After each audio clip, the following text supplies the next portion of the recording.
মা যখন বয়ফ্রেন্ডের সামনে পেস্টিস পাংচার করে দেয়। কত কষ্ট করে একটা বয়ফ্রেন্ড জুটিয়েছি, ও তো বললো আমাকে 5 মিনিট পরে ফোন করছে। পেটটা কেমন গড়গড় করছে, যাই পায়খানাটা করে আসি। ও তো বললো আমাকে 5 মিনিটের মধ্যে ফোন করবে, ততক্ষণ আমার পায়খানা হয়ে যাবে। মাকে ফোনটা দিয়ে আসি। মা মা। হ্যাঁ মনা বল। আমি একটু পায়খানা যাচ্ছি, যাবো আর আসবো। বেশ যা, তো আমাকে বলার কি আছে? যাবো আর আসবো মানে? দিন রাত গ্যাস হচ্ছে, ভালো করে পায়খানা করে তবেই আসবি। আচ্ছা বেশ, ফোনটা ধরো। আচ্ছা যা। যদি কেউ এই ফোনে ফোন করে তাহলে বলবে ও একটু বেরিয়েছে, ও এসে ফোন করবে। এই দেখো মনার ফোনটা বাজে, সেই মনা বলছে না কে একটা ফোন করবে, ওই মনে হয় ফোন করেছে। হ্যাঁ হ্যালো বাবা বলো, মনা তো পায়খানা গিয়েছে। হ্যাঁ মনা একটু সময় লাগে পায়খানা করতে, এই তো একটু জলের আসতেছে, মনে হয় ছুটছু ছুটছু করছে এখন।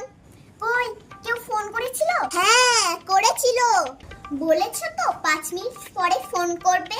হ্যাঁ বললাম, মনে একটু পায়খানা গিয়েছে, ছুটছু ছুটছু করেছে, তোমাকে ফোন করবে। হ্যাঁ কি বলেছো তুমি এটা? কত কষ্ট করে আমি একটা বয়ফ্রেন্ড জুটিয়েছিলাম, ওকে এবার আমি কি করে মুখ দেখাবো?